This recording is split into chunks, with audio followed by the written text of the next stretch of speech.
Hi, this is Chris and welcome to Winemaker TV. Do you like wine? Do you like mead? Do you like cider? You want to learn how to make it for yourself? Well, if so, this is the place for you. If you are new here, do me a favor. Hit that little subscribe button and the bell notification so you'll know every time I come out with a new wine and a new video. Today, I will show you how to make a sparkling mead, a sparkling cider, or a sparkling wine, whatever you prefer. But let's get them bubbles in the bottle, and I'll show you how to do it coming right up. Okay, so you want a sparkling mead, a sparkling cider, or a champagne. So this is what you'll need. We're going to be bottling today. There's two ways to get your beverage carbonated. You can keg it and force carbonation, which means you put it in a keg, you pressurize carbon dioxide inside that keg, or you can do what they call bottle conditioning, and that's what we'll be doing today. So you'll need your bottling bucket with the spigot. You can I like to use either these swing top 750 milliliter bottles I get from Aldi that have sparkling lemonade in them, or other types of juices in them. You can use anything that had a carbonate. I mean, if you're in a pinch and you want to try this as soon as possible and you don't have Aldi, you can use Coke bottles, soda bottles, or you can get the swing top Grolsch bottles. You can buy these for about the same price you get just regular bottles, but they come filled with beer, and you can, for the same price, you might as well enjoy what's in it. And of course, I have a Cider, which means apple mead. I will be bottling that up today, and we'll be bottling conditioning, so it'll be a sparkling mead. And I have a champagne that I've already bottled to show you what it would look like. I have a racking cane and tubing to go with it, and you just put the tubing on.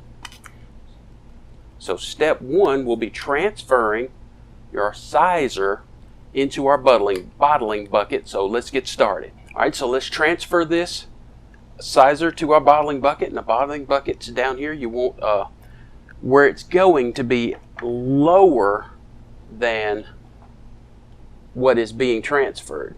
So this is an auto siphon, so just a few good pumps should do the trick. Let's get it started.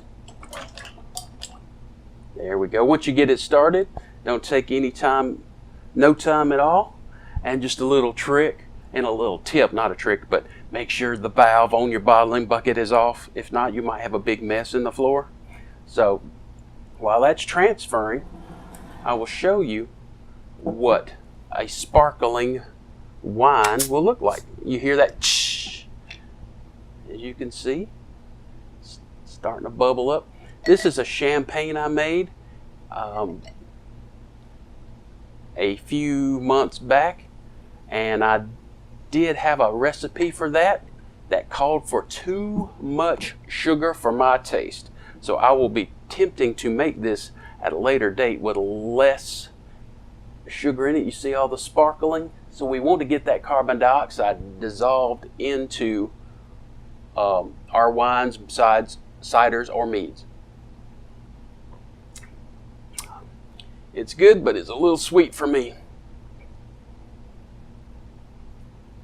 So I think I'll be attempting this at a later date with a lot less sugar. But just to show you that it does have carbonation in it. See, your yeast is not dead when the fermentation is off. It basically hibernates. Once all the sugar that it can consume is consumed, it falls to the bottom and lays dormant. So what we'll do, we will add more sugar to. You can either add it to your bottling bucket or you can add it to your bottles. Personally, I like adding it to the bottle, so I'll know each bottle has equal amounts of sugar. So I'm going to be adding to these Grolsch bottles a teaspoon of sugar per bottle.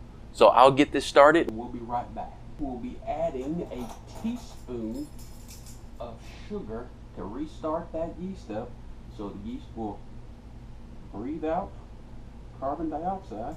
Yep, if I grabbed a teaspoon, wouldn't it? Teaspoon, yes. Alright, so all I do is just add one real quick per bottle. And a gallon will do approximately 7 to 8 of these growth style flips tops.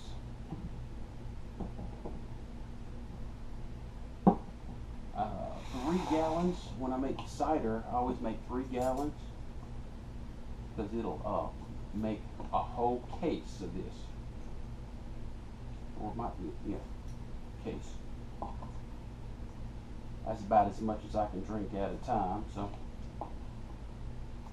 about one batch finished and one batch started, about 3 gallons is about all I can drink before another one's finished. Alright, so we got, and all my equipment's I pre-sanitized before the video started, so make sure you sanitize your video. Sanitize your equipment. So let's just put the bottle under there, fill it up to about an inch from the top. Like I said, that sugar will get that yeast kicked back up, even though, you know, it doesn't have too much cloud or whatnot to it. Yeast is still in there, so you want to get it about an inch, inch and a half from the top, and it'll take about a week to 2 weeks, and then you can either pasteurize it, which means you basically dunk it in a bath of water about 150 degrees. That will pasteurize it, kill off that yeast, or just do what I do.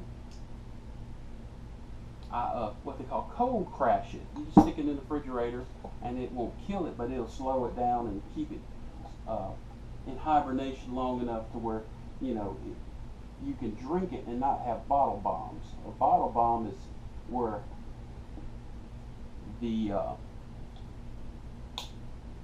yeast have